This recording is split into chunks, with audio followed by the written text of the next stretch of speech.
vivendo um momento decisivo na história mundial. O movimento fascista está se alastrando e devemos estar prontos para enfrentá-lo. Lutar por um mundo sem injustiças, sem miséria e sem guerras. Meus amigos,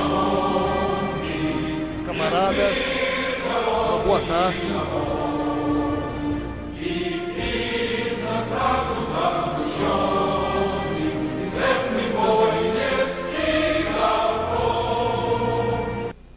Ao primeiro encontro, a primeira aula deste nosso curso livre,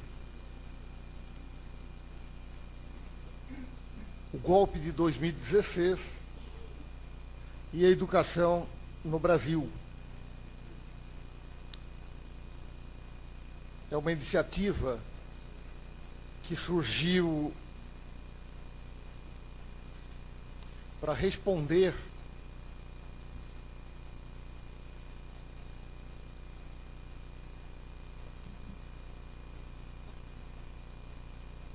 a censura à disciplina oferecida na Universidade de Brasília pelos docentes Luiz Felipe Miguel e a Karina Demus do Ialib, pois a Faculdade de Educação da Unicamp reconhece a importância dessa iniciativa e que expressa a própria característica, a própria natureza da universidade, que é colocar em debate amplo, profundo,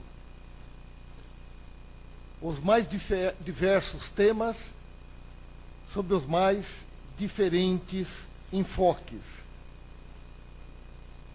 E com a realização deste curso pela Faculdade de Educação da Unicamp, queremos nos posicionar contrários às iniciativas em andamento em nosso país, as mais diversas iniciativas que foram tomadas em liquidar a autonomia universitária, que ainda que seja uma conquista desde a universidade medieval e que foi garantida pelas diversas leis e constituições do nosso Brasil, tem recebido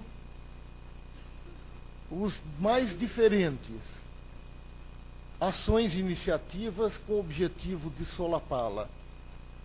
E também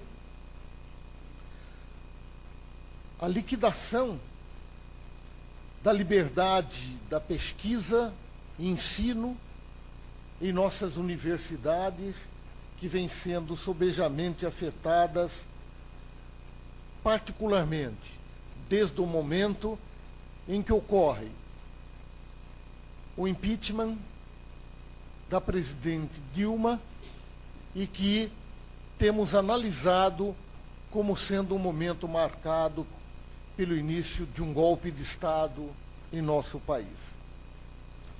Se trata de uma iniciativa que resultou logo após a censura sofrida pelo curso, pela disciplina dos colegas da UNB, em que chamamos os colegas, provocamos os colegas pela lista docente da Faculdade de Educação da Unicamp, e desta forma este curso livre foi recebendo as diferentes adesões dos colegas docentes desta faculdade, que não só manifestaram interesse em ministrar uma aula, e também declinaram pelas diferentes temáticas que aqui serão objeto de discussão. Este curso recebeu o apoio da atual direção da Faculdade de Educação, que está aqui presente, a professora Dircizan e a professora Débora Maza, e, através da lista docente, solicitou-se que este curso fosse submetido, após estar configurado, à aprovação da Egrégia Congregação da Faculdade de Educação, que o aprovou por unanimidade, e desta forma é este o curso que está sendo aqui realizado. Este curso estará sendo ministrado em 15 encontros. A programação está divulgada pela Faculdade de Educação, pelo site da Faculdade de Educação, né? E terá transmissão online, numa parceria com o coletivo Socializando Saberes, né? Agradecemos aí o empenho do Júnior, né, em estar viabilizando essa transmissão, e há muitos colegas em todo o Brasil que estão replicando este sinal, inclusive tendo organizado salas para participar ativamente em tempo real da realização deste curso, né? Tanto no Rio Grande do Sul, e do Rio Grande do Sul até a região amazônica, inclusive com uma sala em Santarém, replicada pelos colegas da Universidade Federal do Oeste do Pará, a UFOPA. Então, portanto, é um curso que teve uma adesão surpreendente, né? Tanto aqui na Faculdade de Educação, em que com 2 horas de abertura da inscrição, as vagas foram preenchidas e abertas. Antes de chamar nosso colega, professor que ministrará a aula de hoje, gostaria de manifestar a preocupação com o agravamento da conjuntura que está ocorrendo em nosso país, com o agravamento da violência perpetrada pelos agentes do Estado, né, tal como o que ocorreu com nossos colegas professores em manifestação ontem na Câmara Municipal de São Paulo, né, e particularmente gostaria de pedir 1 minuto de silêncio aos colegas que participam deste curso pela morte, pelo assassinato da vereadora Marielle Franco, ocorrida ontem por volta de 21h30 no Rio de Janeiro.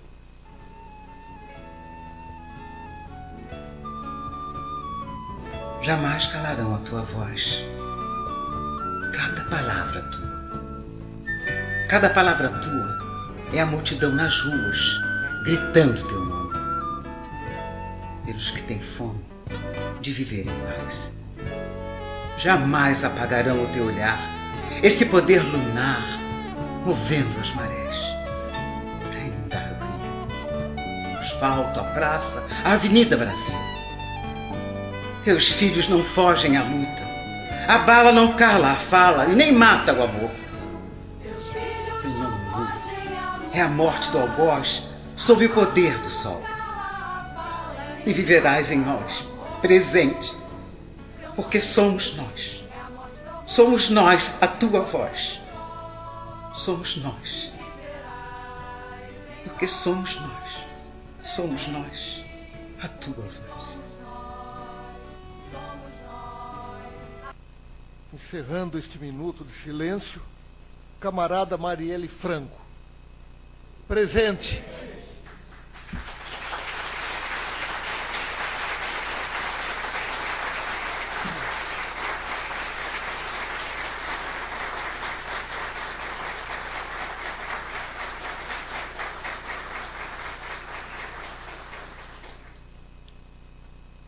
convido o nosso professor para a aula de hoje, o professor Dermeval Saviani, para a mesa.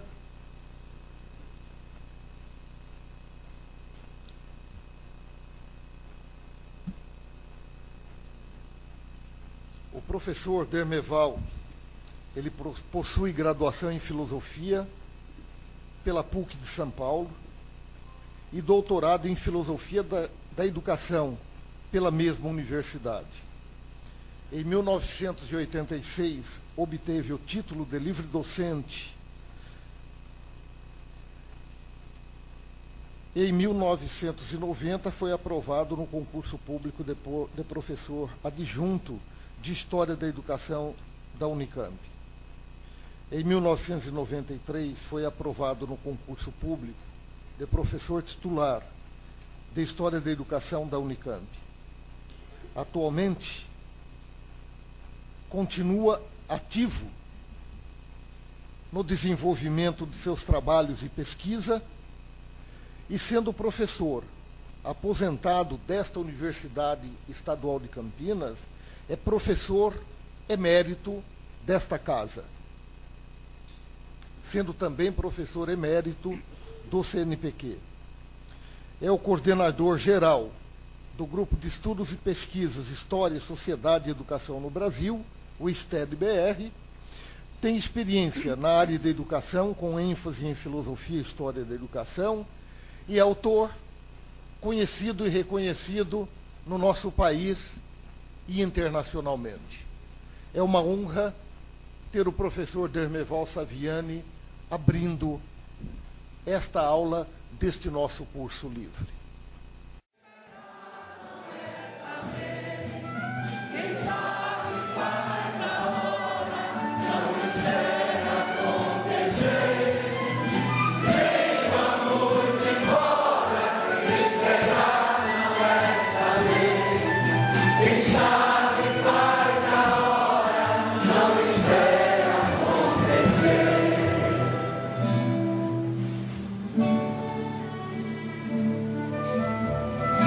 Aula deste nosso curso livre. Bem, eu cumprimento então a todos. Queria inicialmente agradecer o convite e a honra de abrir esse curso. E iniciando, eu diria então que este é um curso de extensão universitária. Procuraremos então serenamente, cumprindo o papel social da universidade, colocar à disposição dos interessados elementos analíticos que lhes permitam compreender os problemas enfrentados para além da visão comum e corrente propiciada tanto pelos meios de comunicação convencionais, né, televisão, rádio, jornais, como pelas redes sociais. Nesta primeira aula, nós vamos tratar da crise política no Brasil em sua relação com a educação. Como ponto de partida de minha análise, eu vou abordar a crise política atual. Num segundo momento, para situar o papel da educação, indicarei a forma como a educação foi posta em posição estratégica na construção da democracia na sociedade moderna, na qual ainda estamos vivendo.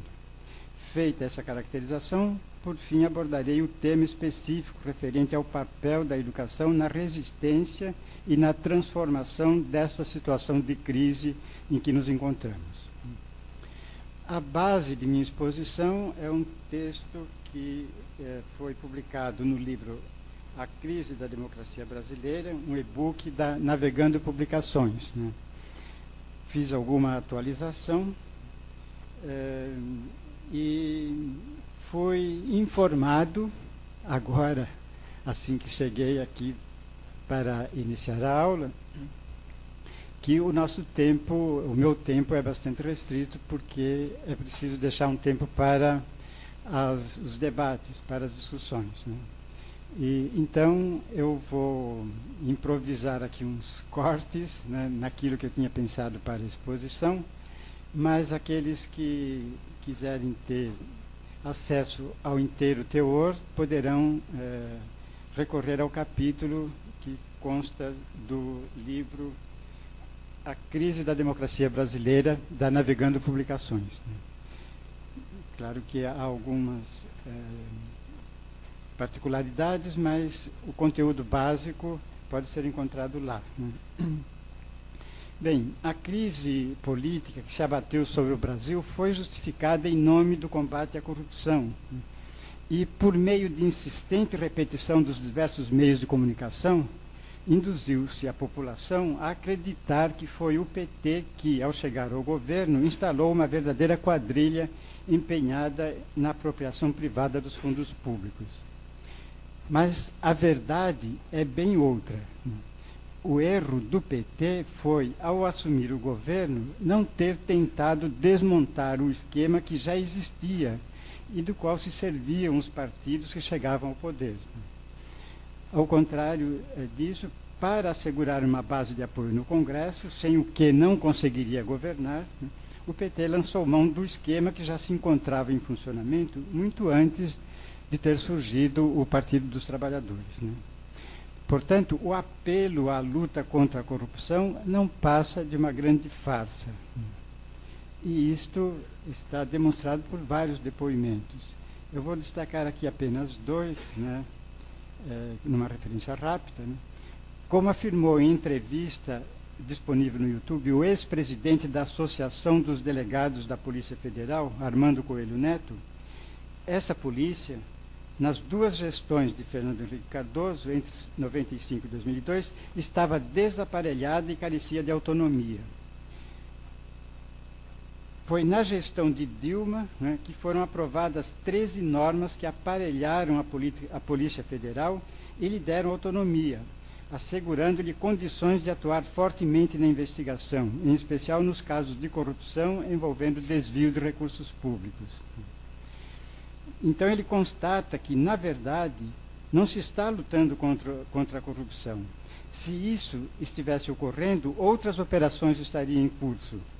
A Operação Zelotes, por exemplo, resultou abafada porque nela estão envolvidas grandes personagens da política, grandes empresas e bancos, grupos de comunicação, atesta a Rede Globo, num grande escândalo intermediado pelo banco HSBC, que por conta disso acabou se retirando do país. E na própria Operação Lava Jato, as delações trouxeram à baila nomes do PSDB e de outros partidos que, no entanto, são blindados.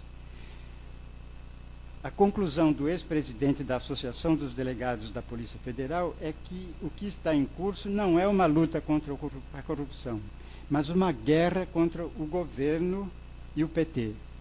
Uma guerra contra o então governo, em 2015 e 2016, e o PT. Um outro depoimento é do Bresser Pereira, que foi um dos mais importantes ministros do governo FHC, do PSDB.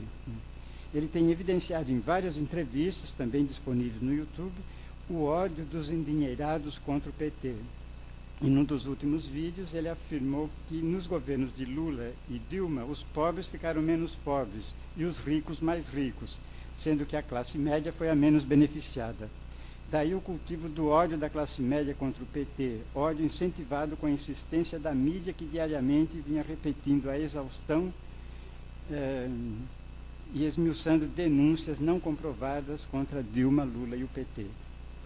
Bom, isso é muito perigoso porque está em curso uma onda fascista que se manifestou explicitamente com saudações nazifascistas e incitação ao armamento da população, como o fez o deputado Jair Bolsonaro, um ex-militar que pauta suas ações pela defesa da ditadura militar com homenagens aos torturadores da época da ditadura. É um quadro muito preocupante que nos faz lembrar a Alemanha das décadas de 1920 e 1930, com a ascensão de Hitler, apoiado pelo fanatismo que se apoderou das massas. Naquela situação, também a justiça se revelou draconiana com as ações da esquerda e complacente com a truculência da direita. E agora, no Brasil, está em curso iniciativas que, como observou o jurista Fábio Conder Comparato, deixa o Estado de Direito em frangalhos, com violações das normas constitucionais. Então a situação é muito grave porque todas as instituições da República, o Judiciário, o Ministério Público, a própria OAB, as entidades empresariais, Parlamento, partidos políticos, toda a grande mídia televisiva, escrita e falada, encontram-se obcecadas com o único objetivo de destruir o PT e impedir Lula de voltar a se candidatar. E para isso não tem pejo em violar as normas jurídicas relativas aos direitos mais elementares.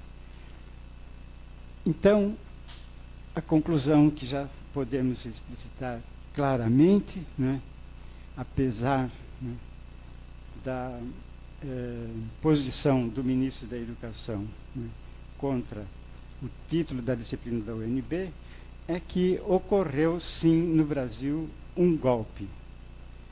Claro que o impeachment está previsto na Constituição, não podendo, pois, por si mesmo, ser caracterizado como golpe. Mas quando esse mecanismo é acionado como pretexto para derrubar um governo democraticamente eleito, sem que seja preenchida a condição que a Constituição prescreve para que se acione esse mecanismo, ou seja, a ocorrência de crime de responsabilidade, então não cabe tergiversar. O nome apropriado, nesse caso, não é outro, é mesmo golpe de Estado, pois a Constituição não está sendo, né, respeitada, mas está sendo violada. Por quê? Porque nenhuma das alegações apresentadas para justificar o impeachment caracterizou crime de responsabilidade, né? Aliás, Dilma sequer estava sendo investigada, ao passo que a comissão do impeachment tinha mais da metade de seus membros em investigação. E no conjunto da Câmara, 302 deputados encontram-se na mesma situação. A farsa está, pois, escancarada. Um bando de corruptos julgando e condenando uma presidenta que não cometeu crime algum. E como a oposição ensandecida, engrossada pelo MDB, conseguiu maioria para aprovar o golpe, restaria ao Supremo, cumprindo seu papel de guardião da Constituição, evitar esse desfecho. Mas o STF, por um lado, tem lavado as mãos, sugerindo que a decisão cabe ao Senado Federal, órgão do Poder Legislativo que é autônomo, não cabendo ao Judiciário interferir. E, por outro lado, quando o Estado a se manifestar, acabou negando sistematicamente as iniciativas de defesa da presidenta. Então, a pergunta inevitável aqui é a seguinte: se a decisão competia ao Poder Legislativo no uso de sua autonomia, não cabendo ao Judiciário interferir, por que, então, a sessão do Senado é presidida pelo presidente do STF? Em se tratando de competência exclusiva do Poder Legislativo, caberia simplesmente ao presidente do Senado presidir a sessão, assegurando na forma do regimento da Casa a decisão dos senadores. Sendo o presidente do STF a presidir a sessão, isso indica, obviamente, que, ao enfeixar nas mãos do dirigente máximo do Poder Judiciário a condução da sessão, o que se pretendia era assegurar que a decisão se desse rigorosamente dentro do disposto na Constituição. E o papel do presidente do órgão, guardião da Constituição, investido da função de presidente da sessão, não tinha outro sentido senão garantir que a decisão não se desvirtuasse em razão dos interesses, ainda que legítimos, né, os interesses político-partidários que se fazem presentes no Parlamento. Mas, com a conivência do Judiciário, representado pelo seu dirigente máximo, o golpe se consumou em 31 de agosto de 2016, quando o Senado Federal aprovou o impedimento cassando o mandato presidencial de Dilma. Diante desse fato, podemos concluir que o Estado democrático de direito deixou de existir no Brasil, vitimado por um golpe de Estado jurídico, midiático, parlamentar. Bem, como sabemos, democracia é um regime político baseado na soberania popular.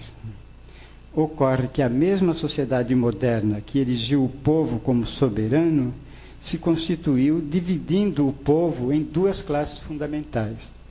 Uma quantitativamente menor, constituída pelos detentores dos meios de produção e dos instrumentos de trabalho concentrados no capital. e outra amplamente majoritária, constituída pelos detentores apenas de sua força de trabalho, e obrigados, nessa condição, a pôr em movimento sua força de trabalho com os instrumentos e os meios de produção dos detentores do capital. Estes, por deterem o poder econômico, detêm também o poder político. Em consequência, eles têm a iniciativa de indicar os candidatos aos cargos públicos. Nessas circunstâncias, a possibilidade de indicação de governantes sintonizados com os interesses populares é bem pequena. Assim, enquanto os membros dos grupos dominantes procuram eleger os melhores candidatos do seu ponto de vista, os membros das camadas populares não podem escolher os melhores segundo o seu ponto de vista, porque estes raramente conseguem se candidatar. Assim, eles acabam tendo de buscar eleger os menos piores. Esse quadro põe em evidência o caráter formal do regime democrático que se instalou nos diversos países no contexto da implantação e consolidação da sociedade moderna. Isto significa que o regime democrático se caracteriza pela igualdade e liberdade formais de todos os membros da sociedade, superando assim tanto a divisão da sociedade em castas como os governos autocráticos. A democracia formal é, pois, insuficiente, porque necessitaria evoluir na direção de sua transformação em democracia real. No entanto, embora insuficiente, ela é necessária enquanto um conjunto de regras que devem ser respeitadas por todos como garantia dos direitos dos cidadãos. Em consequência, a quebra da institucionalidade democrática abre as portas para toda sorte de arbítrios. E, no Brasil, o regime democrático esteve sempre em risco, dada a especificidade da formação social brasileira, marcada pela resistência de sua classe dominante em incorporar a população trabalhadora à vida política, tramando golpes sempre que pressente o risco da participação das massas nas decisões políticas. Daí o caráter espúrio da nossa democracia, alternando a forma restrita, quando o jogo democrático é formalmente assegurado, com a forma excludente em que a democracia aparece como eufemismo da ditadura. É assim que transitamos de uma democracia ultra-restrita, com eleições a bico de pena na República Velha, para o sufrágio universal, com a admissão do voto das mulheres em 1932, seguido da modernização do Estado Novo, sucedido pela democracia restrita de caráter populista, que, quando ameaçava ampliar-se, foi objeto de tentativas de golpes, né? E aí, então, menciono o suicídio de Getúlio, a tentativa de impedir a posse de Jango, a posse de Juscelino em 1955, e depois, quando essa democracia restrita tendia a se ampliar, né, abrangendo setores mais amplos da população, né,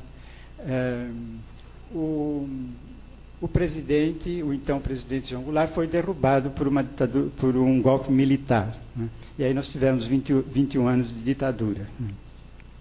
Agora, a estratégia mudou na direção da desestabilização seguida de destituição por via parlamentar de governos populares. Essa iniciativa vem sendo posta em prática em diferentes países, especialmente onde os Estados Unidos têm interesses econômicos ou politicamente estratégicos. Daí as mobilizações ocorridas em países como a Tunísia, Egito, Líbia, assim como na Rússia e Ucrânia. Na América do Sul, após o Paraguai, os alvos imediatos foram o Brasil e a Venezuela, não por acaso dotados de grandes reservas de petróleo, esboçando-se um movimento semelhante na Bolívia e no Equador, sendo que na Argentina a vitória da direita tornou desnecessário o recurso ao golpe jurídico parlamentar. É nesse contexto que ocorreu no Brasil, em 31 de agosto, de 2016, o golpe mediante o qual o Senado destituiu Dilma da presidência da República. Ao desrespeitar a Constituição, depondo uma presidente que não cometeu crime, quebrou-se a institucionalidade democrática. Sem crime, a presidenta, na vigência do regime democrático, só poderia ser julgada pelo próprio povo no exercício de sua soberania. E aqui eu descrevo, eu vou ter que pular essa parte, né? Mas eu descrevo o processo, né, que ocorreu com a decisão do impeachment, né? A farsa montada, buscando-se dar a impressão de que estava garantido o direito de defesa, né?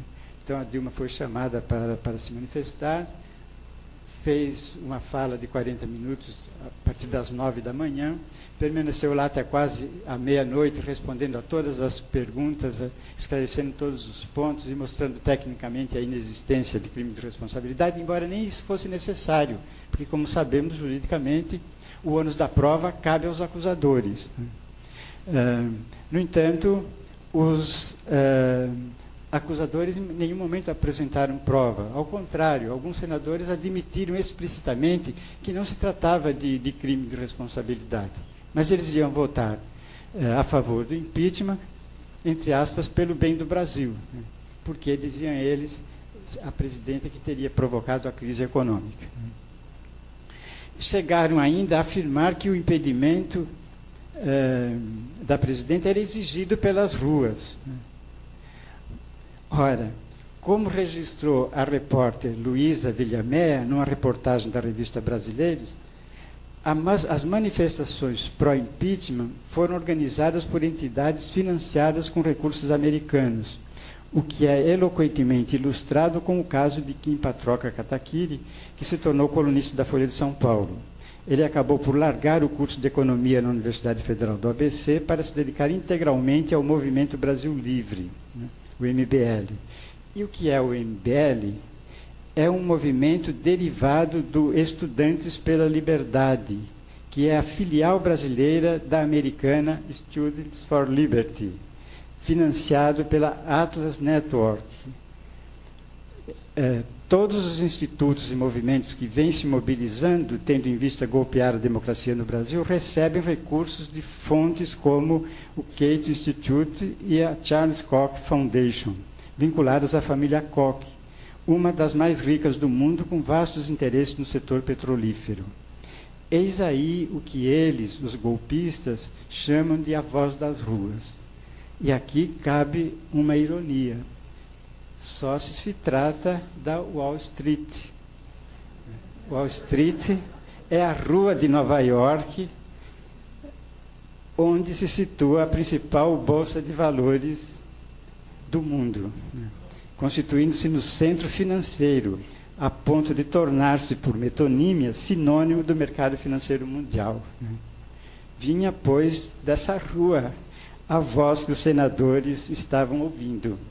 De modo algum se tratava das vozes das ruas do Brasil. Bem, fazendo ouvidos moucos a todos os argumentos apresentados, a maioria dos senadores consumou a usurpação da soberania popular, na qual se baseia o regime político democrático.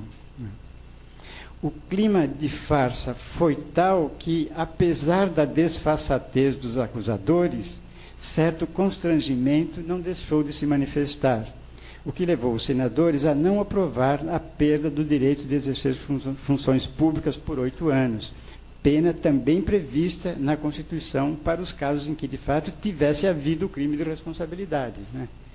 Como estava claro que não havia o crime, né? Então, a perda do mandato já era um golpe, já era alguma coisa sem fundamentação, já era uma coisa sem base na Constituição. Agora, além disso, né, caçar também os direitos políticos, né, os próprios acusadores acharam que era ir longe demais, e então não chegaram a esse ponto, né. Bem, consumado o golpe, quebrou-se a institucionalidade democrática e passamos a viver uma verdadeira escalada do arbítrio com constantes violações dos direitos dos cidadãos, ao arrepio do que dispõe a Constituição. Nesse contexto, perdeu vigência o Estado Democrático de Direito e nos encontramos num verdadeiro estado de exceção. E aqui eu arrolo alguns fatos que demonstram isso, né?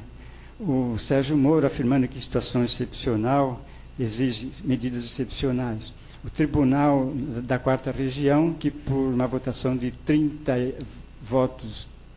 13 votos a 1, afirmou que em tempos excepcionais as decisões judiciais não precisam seguir as leis. Veja, se o judiciário não precisa seguir as leis, para que existe o judiciário? Quer dizer, fica evidente aí a situação de golpe, a situação de exceção, a situação de ditadura. O terceiro fato que eu arrolo é o caso lá de Brasília, o juiz Alex Costa de Oliveira, da vara da infância e da juventude, né? A quem cabe, então, assegurar os direitos das crianças e jovens, né? Em decisão prolatária em 30 de outubro de 2016, autorizou o uso de técnicas de tortura para convencer os estudantes a desocupar as escolas, né? E aí ele relata, e eu menciona explicitamente o que ele recomendou à polícia, né? E autorizando que utilizasse meios de restrição à habitabilidade do imóvel, suspendendo o corte do fornecimento de água, de energia e gás, e impedindo a entrada das pessoas para levar alimentação. Então, técnicas de tortura autorizadas a polícia utilizar para forçar os estudantes a deixarem a escola, né? Em São Paulo, sem autorização judicial, também adotou os referidos métodos de tortura, né, conforme o depoimento dos alunos atingidos. Aí basta ver aquele vídeo Lute como uma Menina, disponível no YouTube, né, com mais de 1 hora de duração. Outro fato que eu menciono é a invasão da Escola Nacional Florestan Fernandes, né? E poderia aqui ampliar essa lista, mas não disponho de tempo para isso.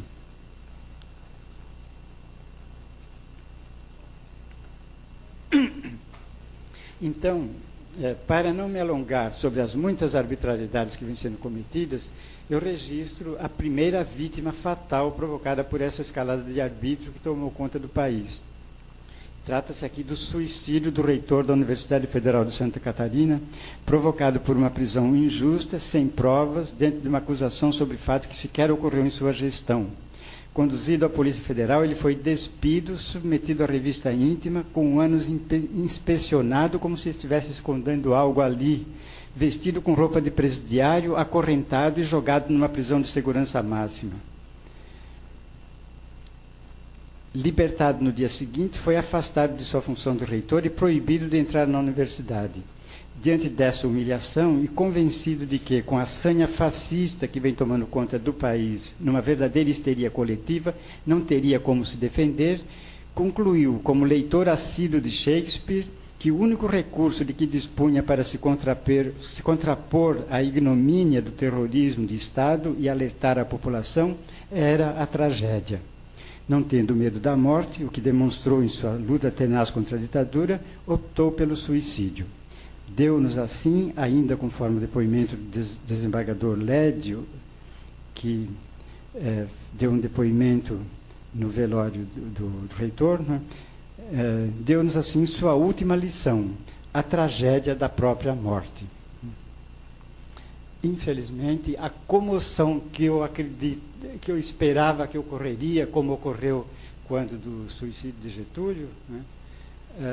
Não ocorreu, né? Parece a população, o povo, os próprios acadêmicos parecem anestesiados, né? Porque uma universidade perde um reitor nessas circunstâncias, né? Com um arbítrio do terrorismo de Estado, né? E nós estamos aí, né? No dia seguinte, a SBPC estava conclamando para ir lá em Brasília, reclamar do corte de verbas. Era para ir em Brasília para o país inteiro. Bem, todas essas arbitrariedades vêm sendo acobertadas por versões divulgadas pelas autoridades que invertem o sentido dos fatos, com a cumplicidade da grande mídia, que não apenas transmite como verdadeiras as versões falsas, mas esconde os fatos reais. E a população, de modo geral, acreditando nas versões divulgadas, fica alienada diante da grave situação que estamos vivendo. Por esse caminho vai se escancarando o estado de ditadura, e o que é pior, uma ditadura com a participação do próprio judiciário, o que significa que os atingidos não terão a quem recorrer. Sobre a ação da grande mídia, é eloquente o suicídio do reitor da Federal de Santa Catarina, encoberto pela mídia com um manto de silêncio acumpliciado. E, quando não prevalece o silêncio absoluto, a notícia é dada com distorção induzida, como se pode ver pela forma como o G1 de Santa Catarina, que é o órgão eletrônico de informações da Rede Globo, deu a notícia registrando em letras garrafais. Eu ia até projetar isto, mas não há condições técnicas, né? Eu projetei essa imagem no Congresso comemorativo dos 45 anos da Faculdade de Educação, ali no dia 1º de novembro.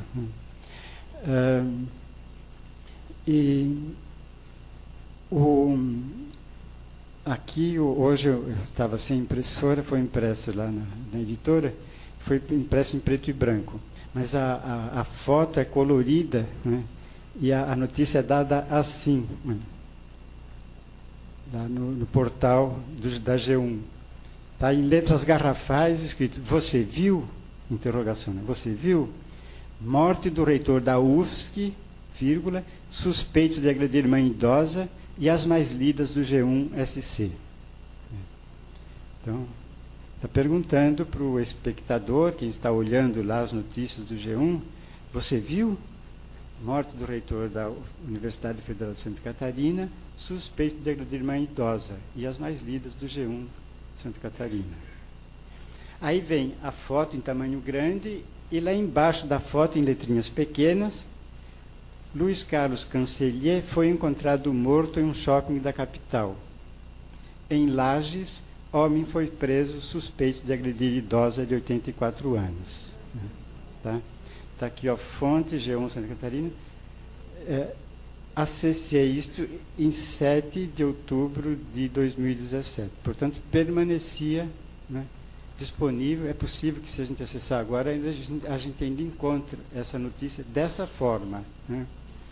Vê-se, então, que só depois, né, estampando a foto do reitor em tamanho grande, deixando um bom espaço entre a manchete principal e a secundária, traz em letras menores a informação: "Luiz Carlos Cancellier foi encontrado morto em um shopping da capital. Em Lages, o homem foi preso." Note-se que na informação correta é mencionado o nome, mas sem registrar que se trata do reitor, o que deixa margem a novos mal-entendidos. Fica clara aí a indução dos leitores, em especial aqueles que consultam as notícias dominantemente se limitando às manchetes principais. Então, fica clara a indução dos leitores à conclusão de que o motivo da prisão e consequente suicídio do reitor tenha sido a agressão à própria mãe, além de tudo, idosa. Então, esse é o quadro da crise política que nós estamos vivendo hoje, né? O ponto seguinte que eu quero abordar é a educação como exigência da construção da democracia na sociedade moderna, né? Então, apresentada a situação de crise que estamos vivendo, em consequência do golpe que vitimou a democracia brasileira, eu passo ao segundo momento de nossa aula procurando caracterizar a emergência da educação como exigência da construção da democracia na sociedade moderna, né? E aí, então, eu vou mostrar como surge a sociedade moderna a partir do desenvolvimento da sociedade feudal, né? Como as forças produtivas, né, que ali estavam voltadas apenas para a produção, para a subsistência, com o trabalho dos servos e dos artesãos, né, elas vão se desenvolvendo e produzindo excedentes a tal ponto que a troca prevalece sobre o consumo e se torna condição do consumo. Antes, produzia-se para consumir, se sobrava alguma coisa, trocava-se. Aí, a partir do aumento dos excedentes, as trocas se tornaram constantes e, em seguida, permanentes. Então, a troca é que passou a determinar o consumo. Aí surge a sociedade moderna, capitalista, burguesa, de mercado, né, que é centrada na produção para a troca, né. Nessas condições, aquelas relações de produção baseadas na grande propriedade, no trabalho dos servos e dos artesãos, né, sob o domínio da nobreza e do clero, né, em lugar de impulsionar as forças produtivas, passaram a travar. Surgiu, então, um processo de revolução social, né, tendente a mudar essas relações de produção. Essa revolução foi liderada pela classe em ascensão, a burguesia. Então, a revolução burguesa arrancou os servos do vínculo com a gleba, arrancou os artesãos do vínculo com as corporações e os transformou em trabalhadores livres, assalariados, né? E, então, aí foi possível a produção para a troca e todo esse amplo desenvolvimento que o capitalismo propiciou, né? E, nessa nova forma de sociedade, o regime político que passou a ser adotado então, a democracia, né, como regime do povo e pelo povo, né? Então, o soberano deixou de ser aí o monarca e passou a ser o próprio povo. Mas o povo, para exercer a soberania, para eleger quem vai governar, ele precisava ser educado. E é aí, então, que vem a importância da educação, né, na construção da ordem democrática. E é nesse processo que, com o triunfo da Revolução Burguesa, a partir da Revolução Francesa, né, então veio a bandeira da escola pública, universal, gratuita, obrigatória e laica, né, que passou a ser instituída com os sistemas nacionais de ensino. Então, tratava-se aí de educar o soberano, educar o novo soberano, educar o povo, né? Agora, acontece que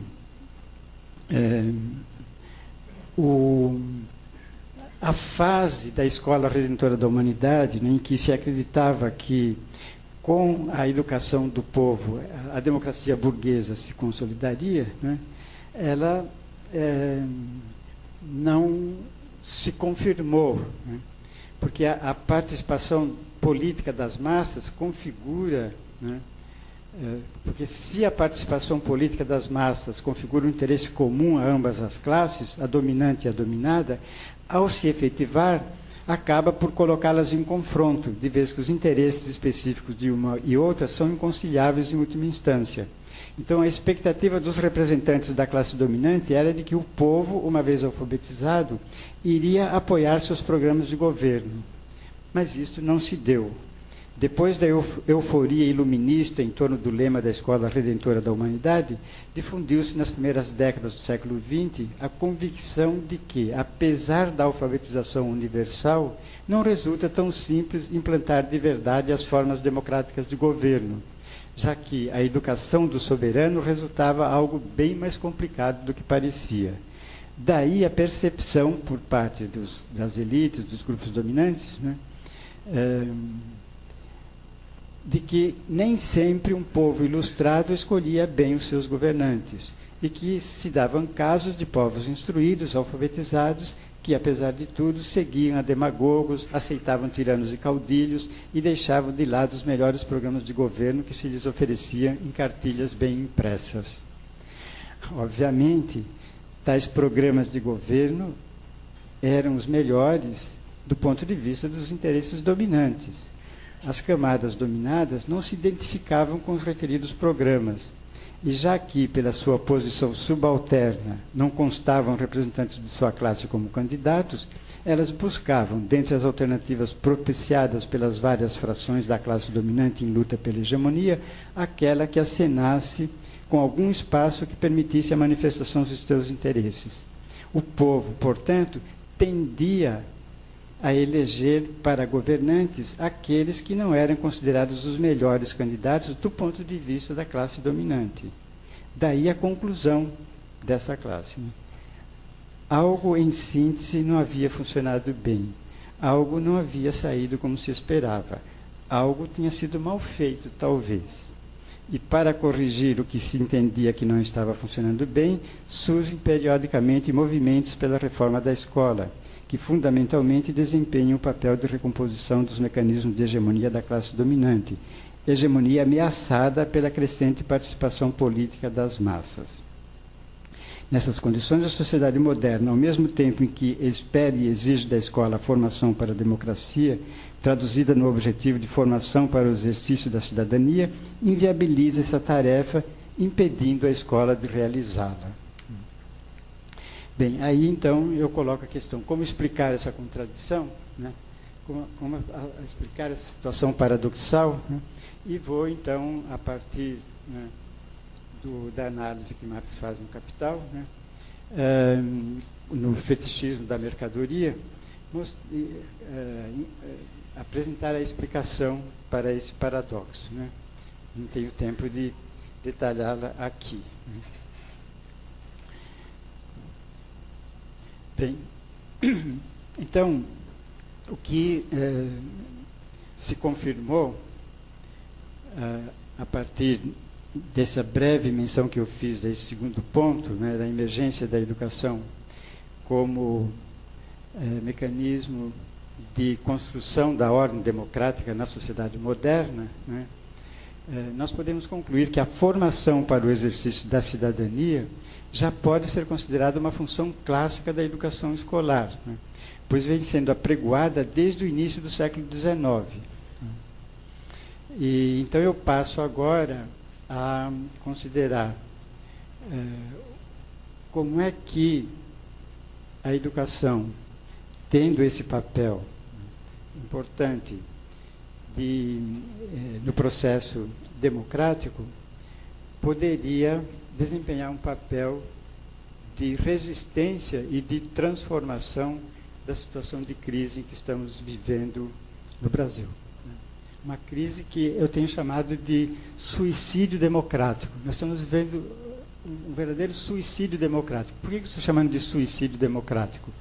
Porque, diferentemente do que ocorreu lá em 64, né, quando houve um golpe de força, um golpe militar que instalou uma ditadura explícita, né, portanto, rompendo a ordem democrática, né, agora são as próprias instituições democráticas que golpeiam a democracia. Então, constantemente a mídia está proclamando, os governantes estão proclamando que o Brasil vive o regime democrático, as instituições estão funcionando, está aí o judiciário atuando, está aí o Congresso atuando, né? O Executivo, né, está tomando as suas medidas, encaminhando projetos para o Congresso, o Congresso delibera. Sabe? Quer dizer, então, são as próprias instituições democráticas que golpeiam a democracia, né? Porque o Estado democrático de direito, as garantias, né,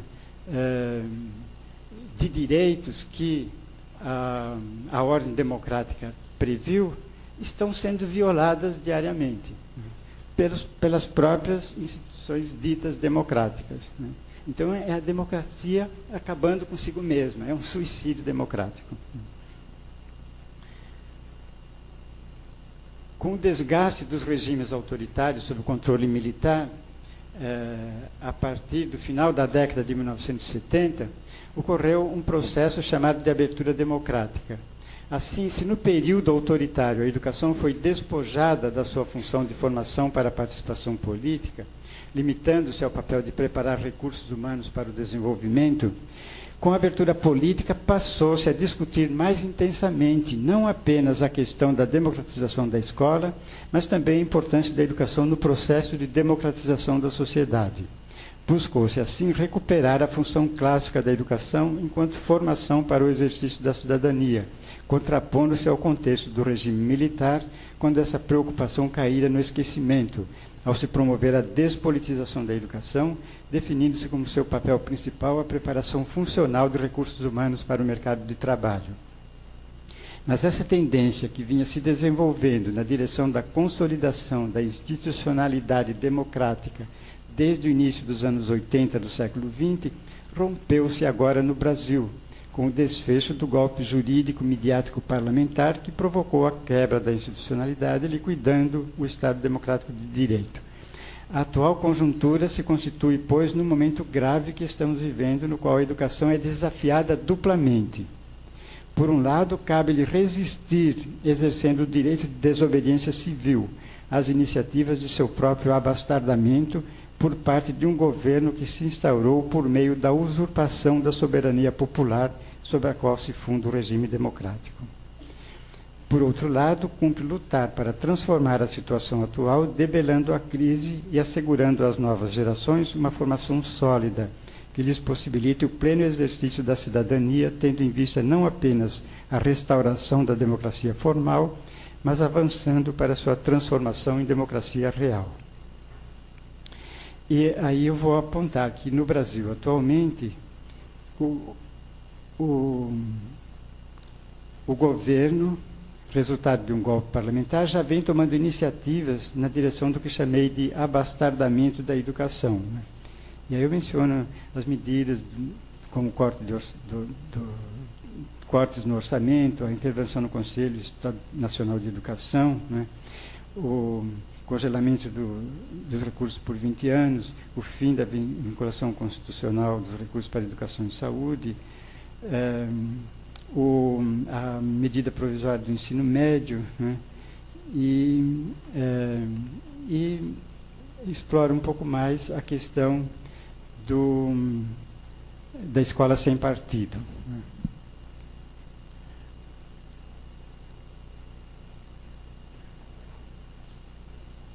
E para apontar que nesse processo de resistência nós contamos com uma teoria da educação, pedagogia histórico-crítica, cujo entendimento das relações entre educação e política é diametralmente oposto àquele esposado pela autodenominada escola sem partido, né? À primeira vista, considerando em si mesmo o enunciado escola sem partido, é uma obviedade, né? É claro que a atividade educativa é distinta e mesmo incompatível com a atividade partidária. Por isso, eu próprio, no livro Escola e Democracia, considero que, sendo uma relação que se trava entre antagônicos, a política supõe a divisão da sociedade em partes inconciliáveis, devendo necessariamente ser partidária. Então, os partidos expressam isso, né? Que há partes da sociedade que têm determinados interesses que se traduzem naquele partido, né? Outros partidos representam outros interesses que se contrapõem a si e lutam, disputam, combatem para prevalecer, para governar, né?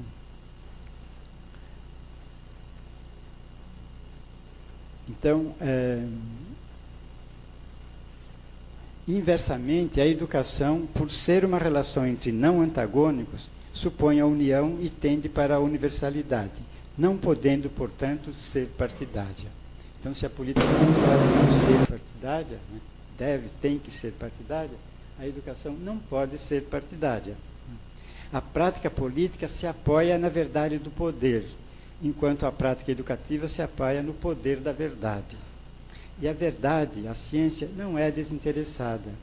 No entanto, a classe dominante não se interessa pela verdade, pois isso evidenciaria a dominação que exerce sobre as outras classes. Em contraposição, a classe dominada tem todo o interesse que a verdade se manifeste, porque isso põe em evidência a exploração a que é submetida, engajando-a na luta de libertação. É esse o sentido da frase "a verdade é sempre revolucionária", o que explica por que a classe efetivamente capaz de exercer a função educativa em cada etapa histórica é aquela que está na vanguarda, a classe historicamente revolucionária. A burguesia, quando era classe revolucionária, ela fez o conhecimento, a ciência avançar, ela tinha interesse na verdade contra, né, o escamoteamento da verdade que a ordem feudal insistia em manter para não perder o poder, né? Agora nós estamos numa situação em que a burguesia se tornou conservadora, reacionária, então seus interesses já não coincidem mais com a verdade, com o conhecimento, com a ciência, né? A ciência está do outro lado, está do lado dos trabalhadores, né? E essa é a questão que se põe explicitamente para a educação. Fica claro, portanto, que os professores identificados com a transformação estrutural da sociedade, tendo a verdade de seu lado, não precisam doutrinar. A eles basta analisar a realidade, empenhando-se em que os alunos a compreendam de forma objetiva. Portanto, contrariamente ao proclamado são exatamente os adeptos da escola sem partido que necessitam doutrinar, incutindo nos alunos normas transcendentes, supostamente universais, e ocultando as contradições e conflitos que constituem a realidade da sociedade de classes. Assim, o movimento Escola Sem Partido, proclamando que a educação escolar estaria sendo aparelhada pelos partidos de esquerda, de orientação marxista, especificamente pelo PT, está, de fato, se propondo a impedir que os estudantes nas escolas tenham acesso aos conhecimentos objetivos de caráter científico e à verdade histórica, alinhando-se dessa forma com os partidos da direita, portanto, com os interesses dominantes. Diferentemente, o entendimento da pedagogia histórico-crítica sobre as relações entre escola e política é aquele que está sucintamente expresso no capítulo 4º do livro Escola e Democracia, denominado 11 Teses sobre Educação Política. Ali mostro que educação e política são práticas distintas, mas inseparáveis entre si. Assim, embora não exista identidade entre educação e política, tese 1, toda prática educativa contém inevitavelmente uma dimensão política, tese 2. Assim como toda prática política contém inevitavelmente uma dimensão educativa, tese 3. Só é possível compreender a dimensão política da educação na medida em que se explicita a especificidade da prática educativa, tese 4. Do mesmo modo que só é possível compreender a dimensão educativa da política na medida em que se explicita a especificidade da prática política, tese 5. E assim eu vou indicando as 11 teses, né, para mostrar que na sociedade que essa relação é histórica, né, e nas sociedades de classe, né, porque as classes têm interesses opostos, né, a prática política prevalece, a prática política é dominante. E, nesse sentido, se a educação depende da política, se a política também depende da educação, né, nas sociedades de classe, a dependência da educação em relação à política é maior do que a dependência da política em relação à educação, né. E é exatamente essa situação em que nos encontramos, pois a sociedade capitalista em que vivemos é dividida em classes com interesses antagônicos. Esta é a razão do primado da política. Uma vez que a relação política se trava fundamentalmente entre antagônicos, nas sociedades de classes, ela se constitui na prática social fundamental. Nessas condições, obviamente, a dependência da educação em relação à política é maior do que o inverso. Se as condições de exercício da prática política estão inscritas na essência da sociedade capitalista, as condições de exercício da prática educativa estão inscritas na essência da realidade humana, mas são negadas pela sociedade capitalista, não podendo realizar-se aí senão de forma subordinada, secundária. Por aí se pode entender o realismo da política e o idealismo da educação. De fato, acreditar que estão dadas em nossa sociedade as condições para a realização plena da educação é assumir uma atitude idealista. Inversamente, nesta sociedade, é realista quem considera a política como a prática dominante a qual se subordina a educação. Mas se trata de uma subordinação histórica, e, como tal, não só pode, como deve ser superada. E, superada a sociedade de classes, cessará o primado da política e, em consequência, a subordinação da educação. Essa é a tese 10, né, exposta lá no 4º capítulo do livro Escola e Democracia. Assim, chegado o momento histórico em que prevalecem os interesses comuns, a dominação cede lugar à hegemonia, a coerção à persuasão, a repressão desfaz-se, prevalecendo a compreensão. Então, estarão dadas as condições para o pleno exercício da prática educativa. Assim como conclusão necessária das 10 teses que explicitam como se dão historicamente as relações entre política e educação, segue-se que a função política da educação se cumpre na medida em que ela se realiza enquanto prática especificamente pedagógica, que é a tese 11. A importância política da educação reside, enfim, no cumprimento de sua função própria, que consiste na socialização do conhecimento. E, especificamente no caso da escola, sua importância política reside no cumprimento de sua função própria, a socialização do saber elaborado, sistemático, assegurando às novas gerações a plena apropriação das objetivações humanas mais ricas, representadas pela produção científica, filosófica e artística. Impõe-se, pois, a conclusão. Na sociedade de classes, portanto, na nossa sociedade, a educação é sempre um ato político, dada a subordinação real da educação à política. Dessa forma, eu já vou concluir, tá? Para passarmos aos debates, né? Dessa forma, agir como se a educação fosse isenta de influência política é uma forma eficiente de colocá-la a serviço dos interesses dominantes. E é esse o sentido do programa Escola Sem Partido, que visa explicitamente subtrair a escola do que seus adeptos entendem como ideologias de esquerda, da influência dos partidos de esquerda, colocando-a sob a influência da ideologia dos partidos da direita, portanto, a serviço dos interesses dominantes. Ao proclamar a neutralidade da educação em relação à política, o objetivo a atingir é o de estimular o idealismo dos professores, fazendo-os acreditar na autonomia da educação em relação à política, o que os fará atingir o resultado inverso ao que estão buscando. Em lugar de, como acreditam, estar preparando seus alunos para atuar de forma autônoma e crítica na sociedade, estarão formando para ajustá-los melhor à ordem existente e aceitar as condições de dominação às quais estão submetidos.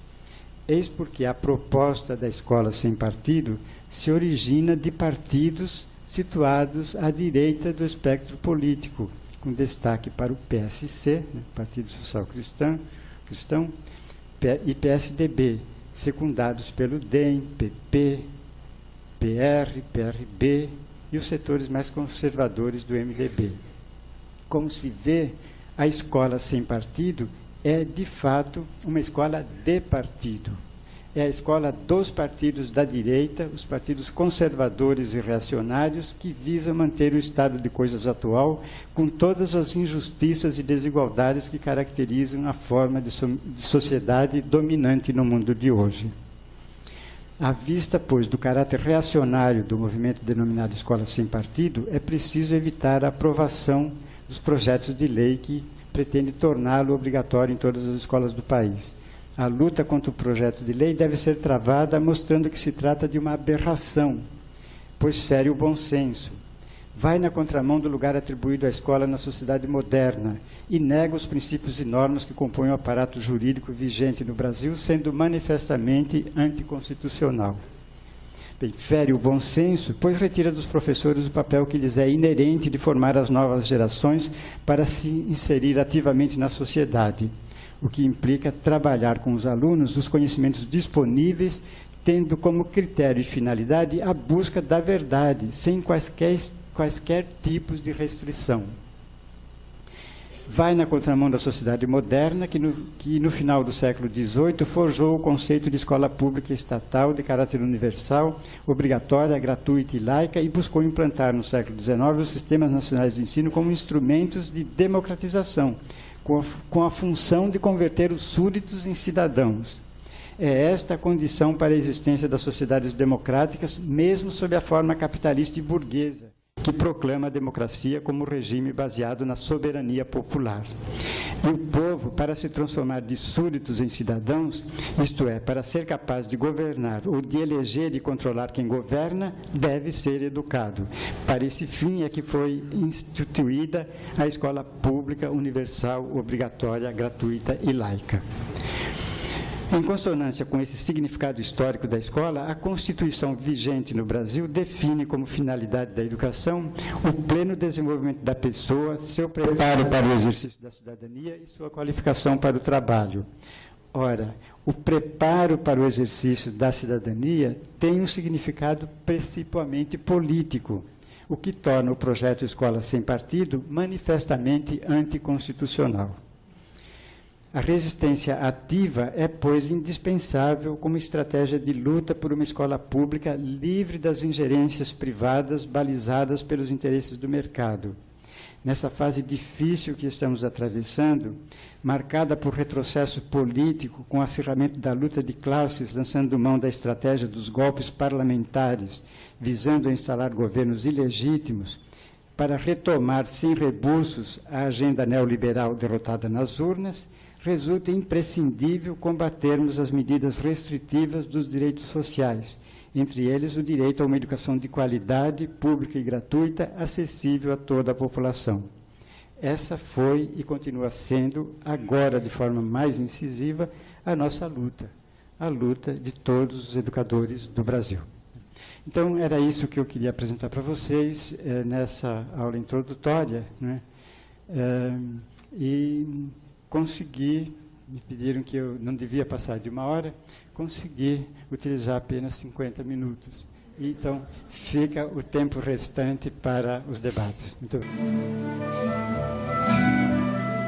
Pelos campos a fome, grandes plantações, pelas ruas marchando, indecisos cordões, ainda fazem da flor seu mais forte refrão, e acreditam nas flores crescendo também. Vamos embora, esperar não é saber, quem sabe faz a hora, não espera acontecer. Vem, vamos embora, esperar não é saber, quem sabe faz a hora, não espera acontecer.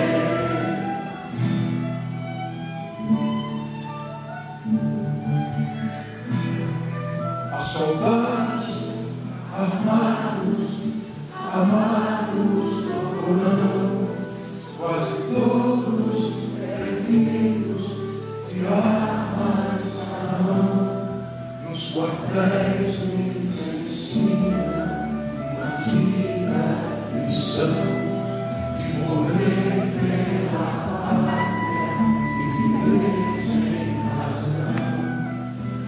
Vem, vamos embora, esperar não é saber, quem sabe faz a hora, não espera acontecer. Vem, vamos embora, esperar não é saber, quem sabe faz a hora, não espera acontecer.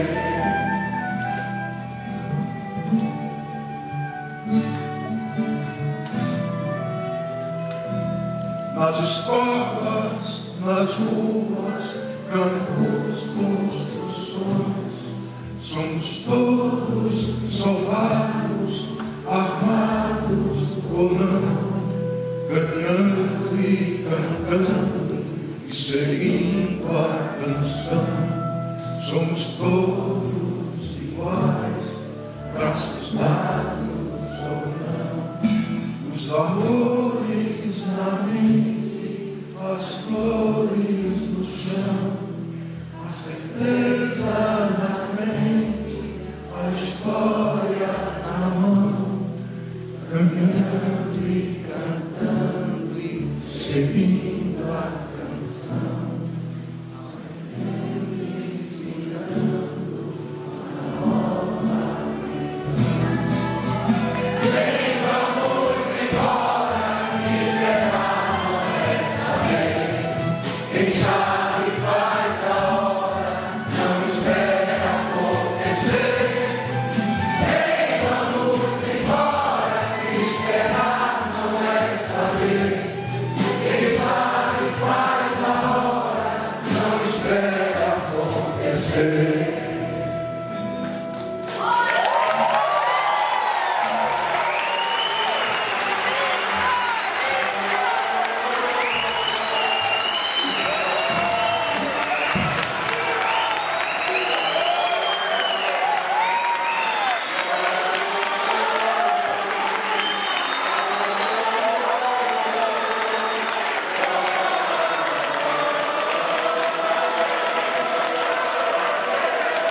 Realização, Governo do Estado da Paraíba, através da Secretaria de Cultura do Estado, Rádio Tabajara, também FUNESC.